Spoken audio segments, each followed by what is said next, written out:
ಇರಬಾರ್ದು. ಸದಾ ಕಾಲವೂ ಸ್ವಾಮಿ ಮೇಲೆ ಮನಸ್ಸಿದ್ರೆ ಖಂಡಿತ ನಾವು ಕೋರೋದೇ ಬೇಕಾಗಲಿಲ್ಲ. ಕೋರಬಾರ್ದು ದೇವರನ್ನ ನಾವು ಕೋರಿದ್ರೆ ದೇವರು ಕೊಡಲ್ಲ. ನಾವು ನೀಡಿದ್ದೇ ನಮಗೆ ದೇವರು ಕೊಡೋದು. ದೇವ್ರ ಮುಂದೆ ನಾವು ಏನಾಗಬೇಕು? ಭಕ್ತರೇ ಆಗಬೇಕಾಗಲಿ, ಭಿಕ್ಷಕರಾಗಬಾರ್ದು. ದೇವಸ್ಥಾನದ ಮುಂದೆ ಭಿಕ್ಷಕರು ಇರ್ತಾರೆ. ಅವ್ರು ಏನು ಮಾಡ್ತಾರೆ ಅಂತಂದರೆ 5 ರೂಪಾಯಿ 10 ರೂಪಾಯಿ ಕೇಳ್ತಾರೆ. ನಮ್ಮ ಹತ್ರ ಇದ್ದರೆ ಕೊಡ್ಬೋದು, ಇಲ್ಲ ಅಂತಂದರೆ ಸುಮ್ಮನೆ ಆಗ್ಬೋದು. ಅವ್ರ ಮೇಲೆ ಬೇಜಾರು ಮಾಡ್ಕೊಳ್ತೀವಿ. ಅವ್ರ ಮೇಲೆ ಬೇಜಾರು ಮಾಡಿಕೊಂಡು ಒಳಗೋಗ್ತೀವಿ. ಒಳಗೋಗಿ ನಾವೇನು ಮಾಡ್ತೀವಿ? ಒಂದು 40 ರೂಪಾಯಿ ತೆಂಗಿನಕಾಯಿ ಹೊಡೆದು ನಾವು ಎಷ್ಟು ಕೇಳ್ತೀವಿ? ಸ್ವಾಮಿ 40 ಲಕ್ಷ ಬೇಕು, 50 ಲಕ್ಷ ಬೇಕು, ಪಕ್ಕದ ಮನೆ ನಮಗೆ ಬೇಕು, ಸೈಟ್ ಬೇಕು.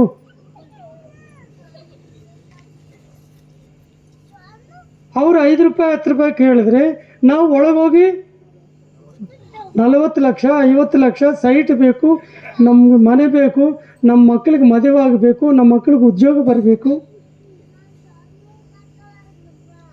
ನಾವು ಭಿಕ್ಷುಕರಲ್ವಾ ಅಲ್ವಾ? There is also beggars, we are also beggars. There is no difference. ಅವರು ಬಾಹರ್ ಬೆಗ್ಗರ್ಸು, ನಾವು ಅಂದರ್ ಬೆಗ್ಗರ್ಸ್. ಅವರು ಚೀಪೆಸ್ಟ್ ಬೆಗ್ಗರ್ಸ್. ಯಾಕಂದರೆ 5 ರೂಪಾಯಿ 10 ರೂಪಾಯಿ ಕೇಳ್ತಾರಲ್ಲ, ಅವರು ಚೀಪೆಸ್ಟ್ ಬೆಗ್ಗರ್ಸ್. ನಾವು ಕಾರ್ಪೊರೇಟ್ ಬೆಗ್ಗರ್ಸ್. ನಾವು ಲಕ್ಷಾನುಗಟ್ಟಲೆ ದೇವ್ರನ್ನ ಕೇಳ್ತೀವಲ್ಲ, ಅದಕ್ಕಾಗಿ ನಾವು ಕಾರ್ಪೊರೇಟ್ ಬೆಗ್ಗರ್ಸ್. ಅದಕ್ಕಾಗಿ ನಾವು ದೇವ್ರನ್ನ ಬೇಡಬಾರ್ದು. ನಾವು ಬೆಗ್ಗರ್ಸ್ ಆಗಬಾರ್ದು, ನಾವು ಭಿಕ್ಷುಕರಾಗಬಾರ್ದು. ದೇವ್ರ ಮುಂದೆ ಭಕ್ತರೇ ಆಗಬೇಕು. ದೇವ್ರನ್ನ ಕೇಳಬಾರ್ದು. ದೇವ್ರಿಗೆ ಗೊತ್ತಿಲ್ವಾ? ಮತ್ತೇನು ಮಾಡ್ಬೇಕು ಸ್ವಾಮಿ? ಅಳಬೇಕು. ದೇವರು ಖಂಡಿತ ಕೊಡ್ತಾನೆ. ಅಳಬೇಕು. ಗುರುನಾಥ ಸ್ವಾಮಿ ಹೇಳಿದಾರಂತೆ, ಈಗಿನಿಂದನೇ ಅಂತ ಮನೆಗೆ ಅಳ್ಕೊಂಡು ಹೋಗೋದಾ? ಸುಮ್ಮನೆ ನಟನೆ ಮಾಡೋದಲ್ಲ, ಹೃದಯದಲ್ಲಿ ಹುಟ್ಟಬೇಕು. ಮುಖ ಮುದಿಪ್ಪಿತೆ ಮೋಕ್ಷ ಮುನ್ನಾದೆ.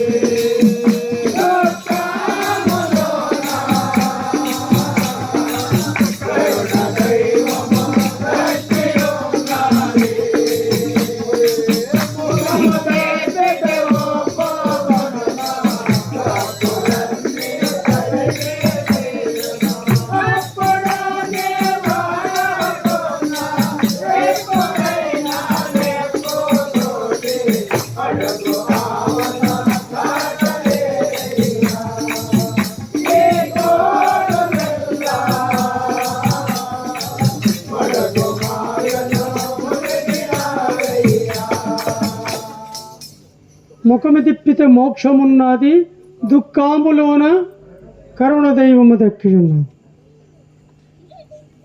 ಮುಖವು ತಿರುಗಿಸ್ಬೇಕು. ಯಾರ ಕಡೆ? ಸ್ವಾಮಿ ಕಡೆ, ಪರಮಾತ್ಮನ ಕಡೆ ಮುಖ ತಿರುಗಿಸಿ ನಾವು ಅಳಬೇಕು. ಮುಖಮಿದಿಪ್ಪಿತೆ ಮೋಕ್ಷಮುನ್ನಾದಿ, ದುಃಖ ಮಾಡಬೇಕು. ಯಾರಿಗಾಗಿ? ಈ ಪ್ರಪಂಚ ಸುಖಕ್ಕಲ್ಲ, ಸ್ವಾಮಿಗಾಗಿ ಅಳಬೇಕು. ಸ್ವಾಮಿಗಾಗಿ ಚಿಂತೆ ಮಾಡಿ.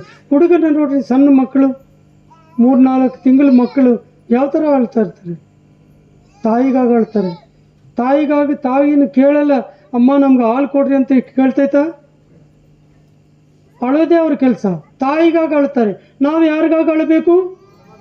ದೇವರಿಗಾಗಿ ಅಳಬೇಕು. ದೇವರಿಗಾಗಿ ಚಿಂತೆ ಮಾಡಬೇಕು. ದೇವರಿಗಾಗಿ ಅಳಿದ್ರೆ ಖಂಡಿತ ಕೊಡ್ತಾನೆ. ದೇವ್ರಿಗೆ ಗೊತ್ತಿಲ್ವಾ?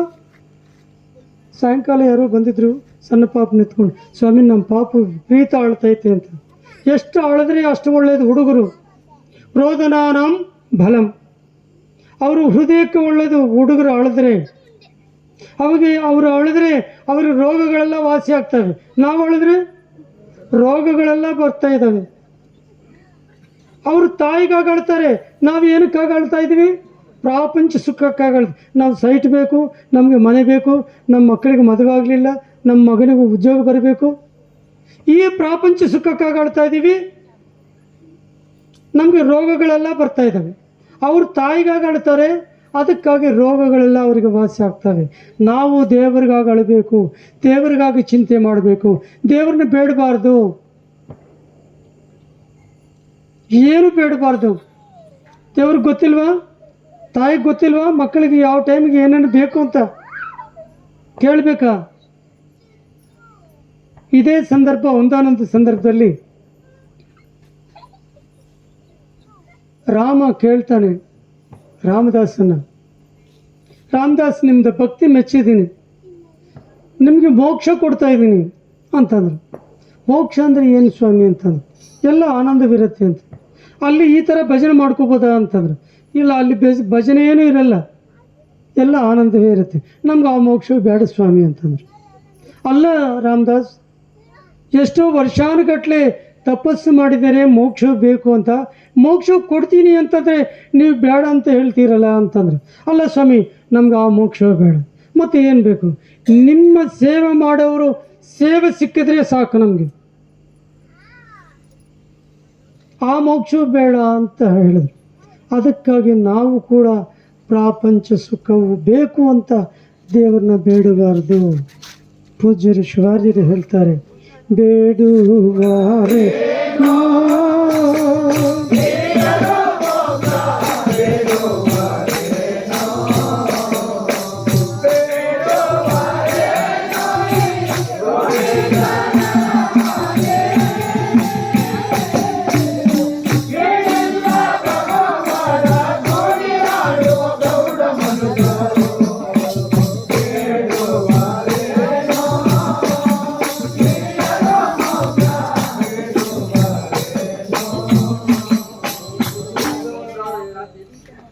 ಅದಕ್ಕಾಗಿ ನಾವು ದೇವರನ್ನ ಬೇಡಬಾರ್ದು.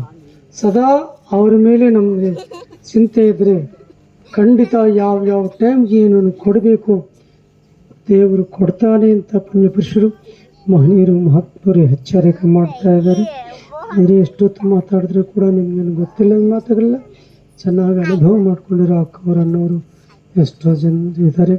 ಇವತ್ತು ಈ ಕಾರ್ಯಕ್ರಮವನ್ನು ಮಾಡಿರೋ ಅಕ್ಕವರಿಗೆ, ಅಣ್ಣವರಿಗೆ, ಈ ಕಾರ್ಯಕ್ರಮ ಮಾಡಿರೋರಿಗೆ, ಈ ಕಾರ್ಯಕ್ರಮಕ್ಕೆ ಎಷ್ಟೋ ದೂರದಿಂದ ಬಂದಿರೋ ಅಣ್ಣವರಿಗೆ, ಅಕ್ಕವರಿಗೆ, ಎಲ್ರಿಗೂ ಕೂಡ ನಮ್ಮ ಹೃತ್ಪೂರ್ವಕ ನಮಸ್ಕಾರಗಳನ್ನು ತಿಳಿಸುತ್ತಾ ಇಲ್ಲಿಗೆ ಈ ಕಾರ್ಯಕ್ರಮವನ್ನು ಮುಕ್ತಾಯ ಮಾಡ್ತಾ ಇದ್ದೀವಿ.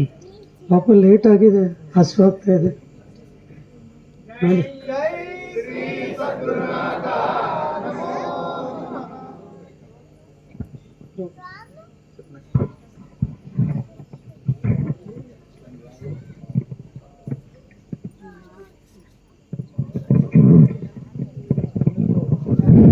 ಭಕ್ತಾದಲ್ಲಿ ವಿನಂತಿ, ಇವಾಗ ಮುಂದೆ ನಡೆಯೋ ಕಾರ್ಯಕ್ರಮಗಳು ಹೇಳ್ತಾ ದಯವಿಟ್ಟು ಎಲ್ಲರೂ ತಿಳ್ಕೊಬೇಕಂತ ಪ್ರಾರ್ಥನೆ.